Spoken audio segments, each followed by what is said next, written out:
E aí galera, beleza? Tudo certinho? Sou eu, professor Vitor Eduardo, professor de matemática. Estamos aqui para executar mais uma atividade do nosso caderno de atividades práticas, certo? E a nossa atividade que vamos executar neste momento é a atividade de planta baixa.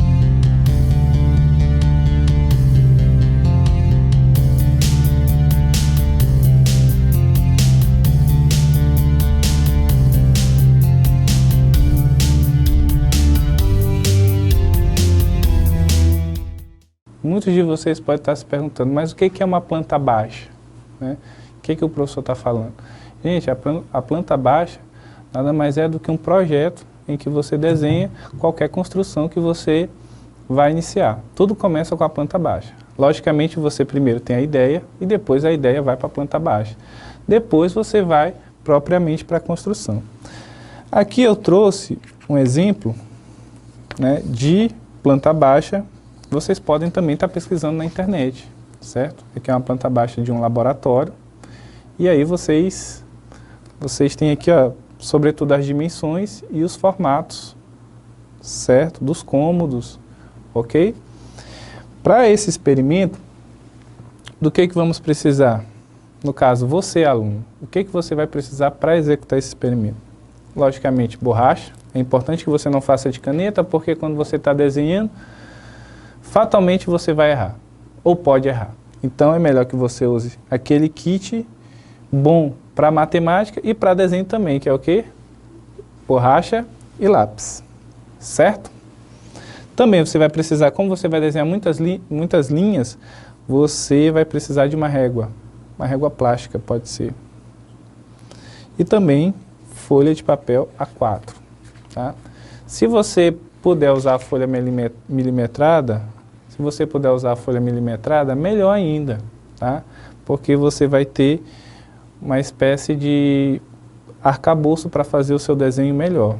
Se não tiver, nada impede que você faça numa folha em branco, ok? Gente, esse exercício vai ser proposto pelo seu professor, tá? E antes de que o professor passe essa atividade para vocês, ele tem que relembrar alguns conceitos que são importantíssimos, certo?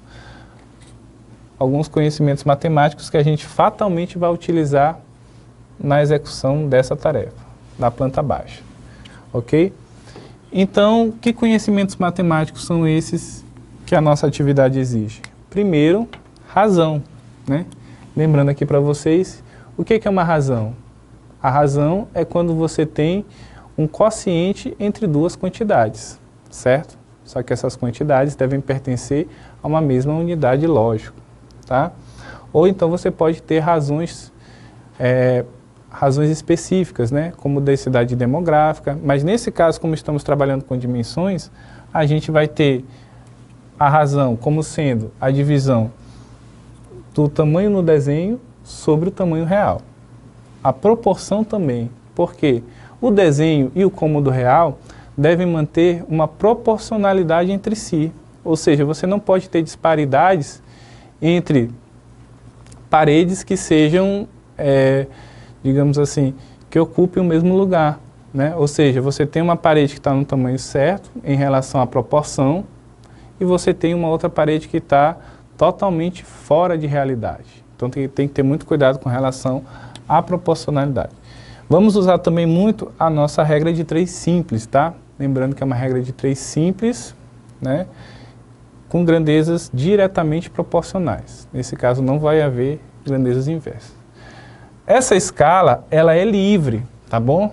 Mas o que eu recomendo, sobretudo para uma primeira atividade, é que você fixe a escala como sendo 1:50, né? Muita gente observa a escala em mapas e não sabe o que essa escala significa. Então, quando eu tenho essa escala aqui, 1:50, significa que 1 centímetro na planta baixa, ou no desenho, corresponde a 50 centímetros reais, tá? A não ser quando a outra unidade, né? A não ser quando a outra unidade venha especificado uma grandeza diferente. Mas quando vier a mesma, você vai considerar que é centímetro, tanto para o desenho, quanto para o tamanho real. Ok, gente? Então, vamos consolidar tudo aquilo que a gente viu com o exercício, tá? Então aqui eu procurei reproduzir uma planta baixa muito semelhante àquela que está representada no nosso caderno de atividades para que vocês façam, ok? Fiz com menos detalhes para que vocês possam enxergar aqui no quadro.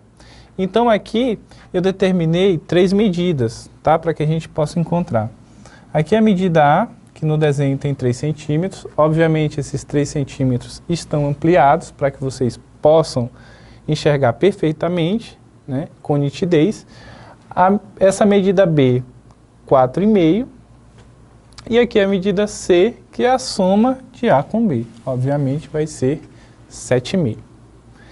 Então aqui, ó, coloquei uma questão, certo?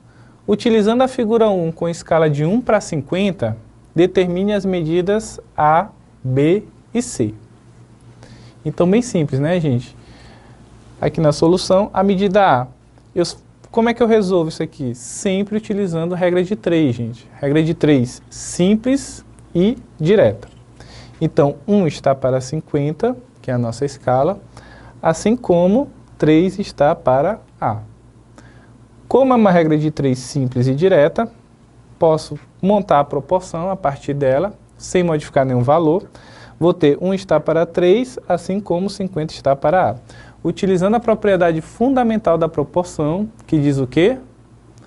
O produto dos meios é igual ao produto dos extremos. Então, 1 vezes A, que vai ser o próprio A, é igual a 3 vezes 50, que é 150. Então, 150 centímetros reais. Só que como a gente está falando aqui de uma planta baixa, isso aqui vai representar uma sala construída. E para a sala construída não é usual que a gente utilize centímetros, mas sim que utilizemos metro. Então eu transformo aqui para 1,5 metros.